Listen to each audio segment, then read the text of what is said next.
Hello friends, price action Telugu ఛానల్లోకి మన మిత్రులందరికీ స్వాగతం. మన మిత్రులు ఒక ఇంట్రెస్టింగ్ ప్రశ్న అడగడం అనేది జరిగింది. చాలా ఎక్సైట్మెంట్ కూడా అనిపించింది అనమాట నాకు. ఎందుకంటే మనం జనరల్గా ప్రతి వీడియోలో ఏం చెప్పుకుంటామంటే సపోర్టు రెసిస్టెన్స్ అని ఓపెన్ ఇంట్రెస్ట్ ప్రకారం చెప్తూ ఉంటాం.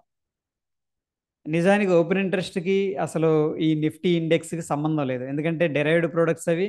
ఓపెన్ ఇంట్రెస్ట్ అంటే ఆప్షన్స్ కావచ్చు, ఫీచర్స్ ఇవంతా కూడా ఏంటంటే ఎక్స్ట్రా బెట్టింగ్ అది అంతే. ఈ యొక్క నిఫ్టీని డ్రైవ్ చేసేది ఏంటి, దాంట్లో ఉన్న స్టాక్స్ 50 స్టాక్స్ ఉంటాయి. సో దీన్ని కొంచెం డీప్గా మనం అండర్స్టాండ్ చేసుకోవాల్సిన అవసరం అయితే ఉంది. ఈ వీడియో ద్వారా ఏంటంటే మ్యాథ్స్ డౌట్స్ అన్నీ కూడా క్లియర్ అయిపోతాయి ఫ్రెండ్స్. సో స్క్రీన్ అనేది షేర్ చేస్తున్నాను ఒకసారి. ఇక బిగ్ ప్లేయర్స్ ఏ విధంగా ఓపెన్ ఇంట్రెస్ట్ అనే దాన్ని మేనేజ్ చేస్తారు యాక్టివ్గా, ఎస్పెషల్ ఇంట్రాడేలో అనేది కొంచెం డీప్గా చూద్దాం. మనం ఇంతకుముందు ఎప్పుడు చెప్పుకుంటూ ఉంటాం కదా, ఇది రెసిస్టెన్స్, ఇది సపోర్ట్ అని చెప్పేసి. ఇక్కడ చూడండి 25,000 లెవెల్ అనేది ఇది రెసిస్టెన్స్. ఎందుకంటున్నాం రెసిస్టెన్స్ అని చెప్పేసి, చూడండి దగ్గర దగ్గర 60 ల్యాక్ ఓపెన్ ఇంట్రెస్ట్ అనేది 60 ల్యాక్ పైనే ఉంది. అంటే డెఫినెట్గా ఎవరో ఇక్కడ బై చేశారు, ఎవరో సెల్ చేశారు. బట్ సెల్లర్కి వెయిటేజ్ ఇస్తాం సింపుల్గా. సో డెఫినెట్గా ఇది రెసిస్టెన్స్ వచ్చేసరికి 25,000 అని చెప్పేసి చెప్పుకుంటాం. ఇక సపోర్ట్ విషయానికి వస్తే దీన్ని అయితే కన్సిడర్ చేయం, ఎందుకంటే ఇద్దరు ఈక్వల్గా ఉన్నారు కాబట్టి మనకి ఇంకా అది సపోర్ట్ అవ్వదు. ఓకే, అయితే ఇది సపోర్ట్ అవుతుంది. ఎందుకంటే 24,500 అనేది 60 ల్యాక్ పైన, అంటే దగ్గర దగ్గర 65 లక్షల ఓపెన్ ఇంట్రెస్ట్ అనేది ఉంది. డెఫినెట్గా ఇక్కడ సపోర్ట్ ఉంది అని చెప్పేసి చెబుతాం. 24,500 సపోర్ట్ అయితే 25,000 అనేది మనకి ఉన్న strong resistance based on the open interest అనమాట. చూడండి ఇక్కడ అయితే నిఫ్టీ 50 ఏ విధంగా మనకి వెయిటేజ్ ప్రకారం ఉంటుంది, ఇండెక్స్ క్రియేట్ అయింది అనేది ఒకసారి చూస్తే, దీంట్లో ఫైనాన్షియల్ సర్వీసెస్కి ఏమో 32.76% వెయిటేజ్ ఇచ్చారు. అంటే నిఫ్టీ 50లో ఉన్న స్టాక్స్లో 32.76% ఈ యొక్క ఫైనాన్షియల్ సర్వీసెస్ సంబంధించిన స్టాక్స్ అనమాట. దానికి సంబంధించిన వెయిటేజ్ మొత్తం కలుపుకొని అన్నిటికి కలిపి. దాని తర్వాత వెయిటేజ్ ఐటీ సెక్టార్కి ఇవ్వడం జరిగింది 13.76, ఆయిల్ గ్యాస్ కన్జ్యూమబుల్ ఫ్యూయల్స్ 12% అనమాట. అంటే ఏంది, ముఖ్యంగా ఫైనాన్షియల్ సెక్టర్ అనేది బాగా మూవ్ అవుతుంది అనుకోండి, డెఫినెట్గా నిఫ్టీ అనేది మూవ్ అవుతుంది. ఎందుకంటే వెయిటేజ్ 32% ఉంది. దాని తర్వాత మనం చెక్ చేయాల్సింది ఇన్ఫర్మేషన్ టెక్నాలజీ, ఎందుకంటే 13% పైన ఉంది. దాని తర్వాత oil and gas, fast moving consumer goods. అయితే ఫ్రెండ్స్, ఇండివిజువల్ స్టాక్స్కి వచ్చేసరికి నిఫ్టీ 50లో 50 కంపెనీలు ఉంటాయి అనుకున్నాం కదా. HDFC bank based on the market capitalisation weightage ఇవ్వడం జరిగింది. ఎంత ఇచ్చారు అంటే 11% ఇచ్చారు. అంటే అర్థం ఏంటి, ఫర్ ఎగ్జాంపుల్ హెచ్డిఎఫ్సి బ్యాంక్ అనేది 100 పాయింట్స్ పెరిగింది అనుకోండి, డెఫినెట్గా నిఫ్టీ అనేది 11.03 పాయింట్స్ అనేది పెరగాలి. అంటే రఫ్గా 11 పాయింట్లు అయితే పెరగాలి ఇంకంతే. ఇక ఫర్ ఎగ్జాంపుల్ రిలయన్స్ అనేది ఒక 100 పాయింట్స్ అనేది పెరిగింది అనుకుందాం, అప్పుడు దానివల్ల రిలయన్స్ వల్ల నిఫ్టీలో 9.23 పాయింట్స్ అనేది పెరగాలి అంతే. ఓకే, సో అందుకని మనం జనరల్గా ట్రాక్ చేసేటప్పుడు ఇది చూస్తాం అనమాట. HDFC bank, Reliance, ICICI bank ఈ మూడు గ్రీన్లో ఉన్నాయి అనుకోండి, మనం ఏమంటామంటే మార్కెట్ బుల్లిష్గా ఉందంటాం. ఈ మూడు నెగిటివ్లో ఉంటే కొంత సెల్లింగ్ ప్రెషర్ అని చెప్పేసి. ఎనీహౌ, ఇక్కడ పాయింట్ ఏంటంటే చూడండి, ఇండివిజువల్ స్టాక్స్ మూవ్ అయినాయి అనుకోండి, దెన్ ఆ పాయింటే లేదు మనకి support resistance based on the open interest అనేది. ఎందుకంటే ఓపెన్ ఇంట్రెస్ట్ కంప్లీట్గా డిఫరెంట్ అనమాట. అంటే ఇది నిజంగా ఇండెక్స్ని మూవ్ చేయదు. ఇండెక్స్ని మూవ్ చేసేది ఏంటి అనేది మనకు క్లారిటీ వచ్చింది. HDFC bank, Reliance, ICICI, of course ఇందులో ఉన్న చిన్న చిత్తగా కంపెనీలు మొత్తం కలిపి 50 కంపెనీలు ఉన్నాయి కాబట్టి 50 మూవ్ అయితే ఇండెక్స్ మూవ్ అయింది, 50 మూవ్ అవ్వకపోతే ఇండెక్స్ మూవ్ అవుతుంది సింపుల్గా. అయితే మనం ఓపెన్ ఇంట్రెస్ట్ని బట్టి సపోర్ట్ రెసిస్టెన్స్ అంటున్నాం కదా. బిఫోర్ దట్ ఏంటంటే మనం ఇక్కడ కొద్దిగా డౌ థియరీ గురించి తెలుసుకోవాలి. అయితే డౌ థియరీ స్టేట్మెంట్ ఏంటంటే ద మార్కెట్ డిస్కౌంట్స్ ఎవ్రీథింగ్. అంటే అర్థం ఏంటి, ప్రతి విషయాన్ని కూడా మార్కెట్ డైజెస్ట్ చేసుకుంటుంది, అంటే ప్రైస్లో కనిపిస్తుంది అంటున్నారు. చూడండి, this principle suggest that all known information is already reflected in the market price. For example good news వచ్చింది, అది అబ్జర్వ్ చేసుకుంటుంది, దానికి తగ్గట్టు ఎలా రియాక్ట్ అవ్వాలి. అంటే గుడ్ న్యూస్ అని పైకి వెళ్ళటం కానీ లేకపోతే కిందకి వెళ్ళటం కానీ స్టేబుల్గా ఉండటం అనేది మార్కెట్ నిర్ణయించుతుంది అనమాట. అంటే అందులో ఉన్న పార్టిసిపెంట్స్ నిర్ణయిస్తారు ఇది గుడ్ న్యూసా కాదా అనేది. ఓకే, సో ఆ విధంగా ఏదైతే బ్యాడ్ న్యూస్ ఉందో ఎంత ఇంపాక్ట్ అవ్వాలో అదంతా కూడా జరిగిపోతూ ఉంటుంది అనమాట. అందుకని ప్రతి ఒక్క ఇన్ఫర్మేషన్ కూడా ఈ యొక్క ప్రైస్లో రిఫ్లెక్ట్ అవుతూ ఉంటుంది అనేది డౌ థియరీ చెప్పడం జరిగింది.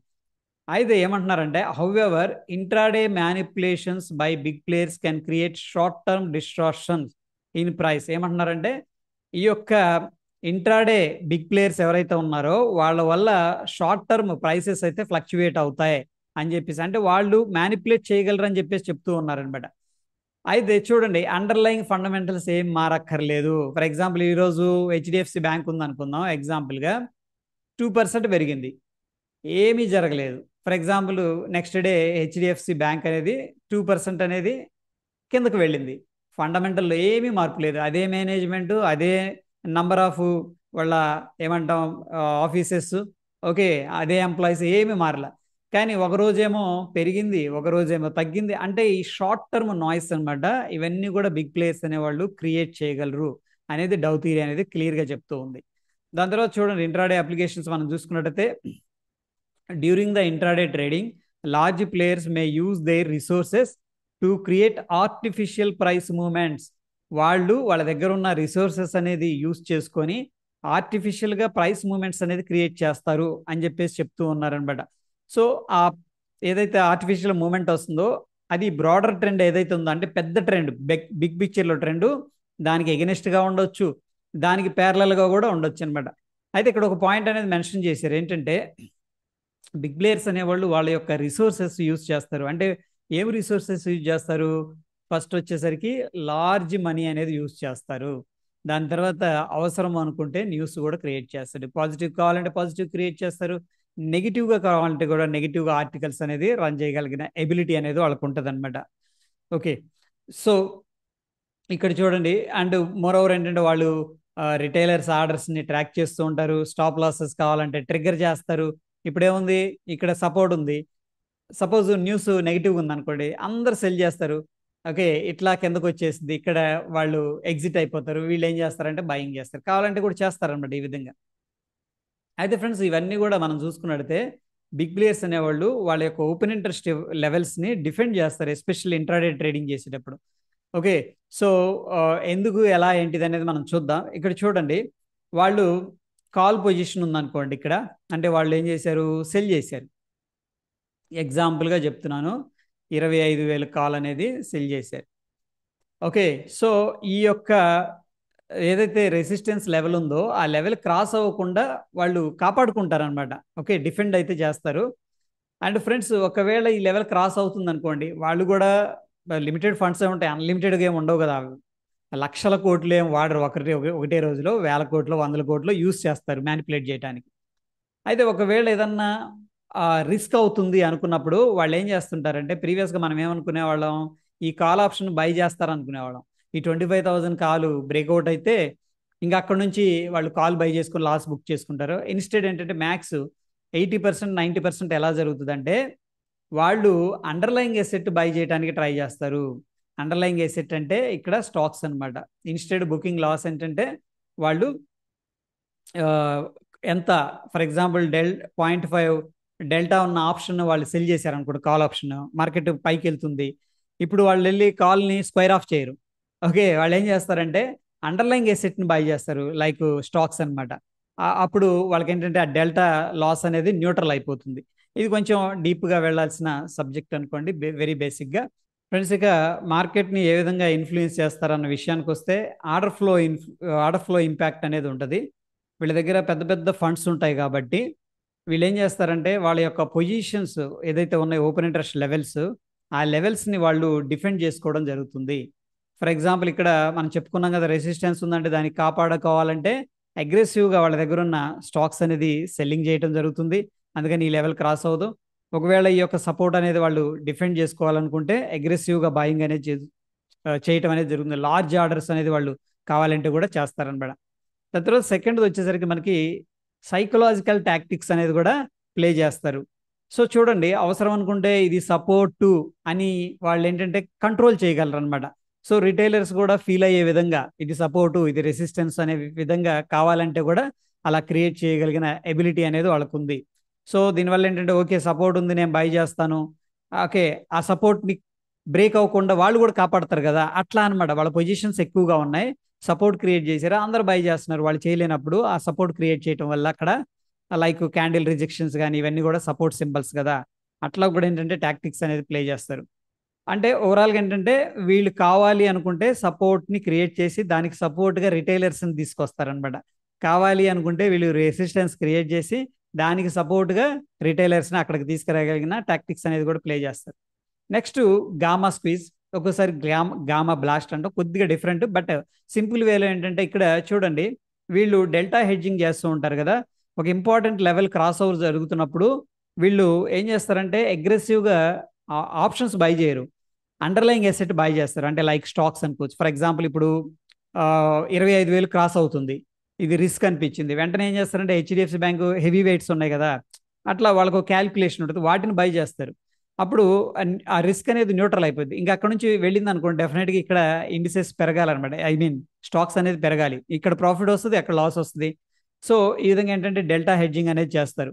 అయితే ఫ్రెండ్స్ ఇక్కడ చూడండి, వెరీ షార్ట్ పీరియడ్లో ఈ లెవెల్ అనేది క్రాస్ చేస్తుంది, 25,000 లెవెల్ అనేది క్రాస్ చేస్తుంది అనుకోండి. షార్ట్ పీరియడ్లో వాళ్ళు ఏం చేస్తారు, ఫాస్ట్గా ఇక్కడ అండర్లయింగ్ ఎసెట్ అంటే స్టాక్స్ బై చేస్తారు కదా, దీనివల్ల ఏంటంటే షార్ప్ మూవ్ వస్తుంది, అందరూ ఒకేసారి అట్లా బై చేయగల షార్ప్ మూవ్, దాన్ని కూడా వాళ్ళు ఎక్స్ప్లాయిట్ చేస్తారు కావాలనుకుంటే. ఓకే, ఈ షార్ప్ మూవ్ని కూడా అడ్వాంటేజ్గా తీసుకోవచ్చు మనం అనుకుంటే కూడా తీసుకోగలిగిన స్కిల్ అనేది వాళ్ళ దగ్గర ఉందన్నమాట. ఇక వాళ్ళు ఏం చేస్తుంటారంటే ఎక్స్పైరీ డే రోజున స్ట్రాటజీస్ అనేది మ్యాక్స్ పెయిన్ థియరీ అనేది ఫాలో అవుతారు. అంటే ఏ పాయింట్ దగ్గర అయితే మ్యాక్స్ పెయిన్ థియరీ వెరీ సింపుల్గా, ఏ పాయింట్ దగ్గర అయితే ఎక్స్పైరీ అయితే ఆప్షన్ బయర్స్కి లాస్ వస్తుందో ఆ పాయింట్ దగ్గరికి తీసుకురావడానికి ట్రై చేస్తారు. ఫర్ ఎగ్జాంపుల్ ఇక్కడ 24,500 దగ్గర క్లోజ్ అయింది అనుకోండి, చాలామంది ఆప్షన్ బయర్స్ లాస్ అవుతారు. అంటే ఇదంతా సింపుల్ మ్యాథమెటికల్ క్యాలిక్యులేషన్స్ అనమాట, మనం ఏం చేయక్కర్లేదు, అంత సిస్టమే చూసుకుంటుంది. వాళ్ళకి ఈ మ్యాక్స్ పెయిన్ ఇక్కడ చూపించింది అనుకోండి, దానికి దగ్గరగా తీసుకురావడానికి ట్రై చేస్తూ ఉంటారు. ఎందుకంటే ఇక్కడ మ్యాక్స్ బయర్స్ లాస్ అవుతున్నారని డెఫినెట్గా మ్యాక్స్ సెల్లర్స్ ఉన్నారు కదా, వాళ్ళకి ప్రాఫిట్ వస్తుంది. సెల్లర్స్ ఆబ్వియస్గా బిగ్ ప్లేయర్స్ అని చెప్పేసి చెప్పుకోవచ్చు. నెక్స్ట్ పిన్నింగ్ ద మార్కెట్ని వాళ్ళ యొక్క ఓపెన్ ఇంట్రెస్ట్ లెవెల్స్కి దగ్గరగా, అంటే వాళ్ళకి కావాల్సిన విధంగా క్లోజ్ చేసే విధంగా ఏంటంటే ఈ యొక్క వాలటైలిటీ అనేది యాక్టివ్ బయింగ్ సెల్లింగ్ అనేది జరుగుతూ ఉంటుంది, అడ్జస్ట్ చేస్తూ ఉంటారు ఎప్పటికప్పుడు. ఓకే, సో ఇవంతా అల్గోస్ అనేది చూసుకుంటే నెక్స్ట్ ఏంటంటే టోటల్గా బిగ్ ప్లేయర్స్ వాళ్ళ ఎయిమ్ ఏంటంటే మ్యాక్సిమం ప్రాఫిట్ అనేది తీసుకోవడానికి ఏ విధంగా మనం ఫైట్ చేయొచ్చు, అన్ని రకాల ఫైట్ అనేది వాళ్ళు చేయడం అనేది జరుగుతుంది. వాళ్ళకి ఫేవర్గా ఎక్స్పైర్ అయ్యే విధంగా వాళ్ళు చూసుకుంటారు అనమాట, ఫండ్స్ యూజ్ చేసి, రిసోర్సెస్ యూజ్ చేసి. సో ఫ్రెండ్స్ ఇక్కడ మనకి చూసుకున్నట్టయితే రిటైలర్స్ యొక్క సెంటిమెంట్ని కూడా వాళ్ళు ఫాలో చేస్తూ ఉంటారనమాట. ఓకే, అల్గోరిథమ్స్ ఉంటాయి. ఓకే, ఎవరు చిన్న చిన్న ఇప్పుడు చూడండి రిటైలర్స్ని ఎలా పట్టుకోవచ్చు అంటే వాళ్ళు ఎక్కువ 1 లాటు 2 లాట్లు 3 లాట్లు 10 లాట్లు అట్లా కొంటూ ఉంటారు. ఓకే, సో ఇవి ఎక్కువగా వస్తూ ఉన్నాయి అనుకోండి, అల్గోరిథమ్స్ ట్రాక్ చేస్తూ ఉంటాయి రిటైలర్స్ ఫలానా స్ట్రైక్ని బై చేస్తున్నాడు అని చెప్పేసి. అటువంటి వాటిని యూజ్ చేసి కూడా రిటైలర్స్ యొక్క సెంటిమెంట్, ఓకే బుల్లిష్గా ఉన్నారా, కొద్దిగా మనం బేరిష్ చేద్దాం అంటే వాళ్ళందరూ ఎగ్జిట్ అయిపోతారు, స్టాప్ లాస్లు తీసుకుంటారు కదా, అట్లా కూడా ప్లాన్ చేస్తారు. నెక్స్ట్ ఆపోజిట్ ట్రేడ్ కూడా చేస్తూ ఉంటారు అనమాట. సో ఇప్పుడు ఫర్ ఎగ్జాంపుల్ రిటైలర్స్ అందరూ బై చేస్తూ ఉంటే వీళ్ళు కావాలని కూడా కిందకి తీసుకెళ్తారు. ఇది మంచి సపోర్ట్ అనుకోండి, ఫర్ ఎగ్జాంపుల్ ఈ సపోర్ట్ ఉంది కదా అని మనం ఏం చేస్తున్నాం, బై చేస్తున్నాం. ఓకే, కాల్ ఆప్షన్ బై చేసాం, ఆ సపోర్ట్ని వెంటనే అలా బ్రేక్ చేసేస్తే ఇక్కడ ఏమైందంటే వీళ్ళకి లాస్ అయిపోతుంది. సో ఎగనెస్ట్గా కూడా తీసుకెళ్ళగలరు అనమాట ఇంట్రాడేలో. సో ఎనీహౌ ఏంటంటే ఇక్కడ వాళ్ళకి కావాల్సిన విధంగా మార్కెట్స్ అనే దాన్ని పుష్ చేసే వాళ్ళకి టెక్నాలజీ ఉంది, ఫండ్స్ ఉన్నాయి అని చెప్పేసి చెప్పుకోవచ్చు. సో ఫ్రెండ్స్ ఓవరాల్గా మనకు అర్థమైంది ఏంటంటే ఇంట్రాడేలో మ్యానిపులేషన్ చేయటం అనేది పెద్ద కష్టమైన విషయం అయితే కాదు. డవ్ థియరీ కూడా అదే చెప్తుంది మనకి. సో దాన్ని మనం అండర్స్టాండ్ చేసుకున్నాం అనుకోండి, ఒకసారి షార్ప్గా మూవ్ వస్తుంది, వెంటనే కూల్ ఆఫ్ అయింది. Okay, gamma blast. ఇక్కడ కొంతమంది హెవీగా బై చేస్తారు, 2,000 3,000 5,000 10,000 క్వాంటిటీ, వాళ్ళు ఏం చేస్తారంటే ఎగ్జిట్ అయిపోతారు. ఓకే, ఇవన్నీ మనకి టాక్టిక్స్ అనమాట. ఐడియా ఉందనుకోండి, అట్లీస్ట్ మనం వాళ్ళ ట్రాప్లోకి వెళ్లకుండా ఉండటానికి అట్లీస్ట్ ఆస్కారం ఉంటుంది. So that is all about ఏంటంటే ఫ్రెండ్స్ ఈ యొక్క డిఫెండింగ్ లెవెల్స్ అనమాట, సపోర్ట్ రెసిస్టెన్స్ డిఫెండింగ్ లెవెల్స్ గురించి. ఈ విధంగా మ్యానిపులేషన్ అయితే డెఫినెట్గా జరుగుతూ ఉంటుంది. రిటైలర్స్ యొక్క ఆర్డర్స్ ఏవైతే ఉన్నాయో వాళ్ళని ట్రాక్ చేస్తూ ఉంటారు, వాళ్ళతో పాటు కొద్దిగా అలా వెళ్ళినట్టు వెళ్ళి మళ్ళీ ఏంటంటే వాళ్ళకి ఎగనెస్ట్గా వెళుతూ ఉంటారు. వాళ్ళ దగ్గర ఉన్న రిసోర్స్ అంత స్ట్రాంగ్గా ఉన్నాయి కాబట్టి అలా చేయగలుగుతున్నారు అని చెప్పేసి అర్థమవుతుంది. హోప్ వీడియో ఇన్ఫర్మేటివ్గా ఉందని చెప్పేసి అనుకుంటున్నాను. ఫ్రెండ్స్ మీ యొక్క లైక్ ద్వారా సపోర్ట్ అనేది తెలియజేయండి. మరొక ఇంట్రెస్టింగ్ ఎపిసోడ్తో మళ్ళీ కలుసుకుందాం. Stay tune. ధన్యవాదాలు.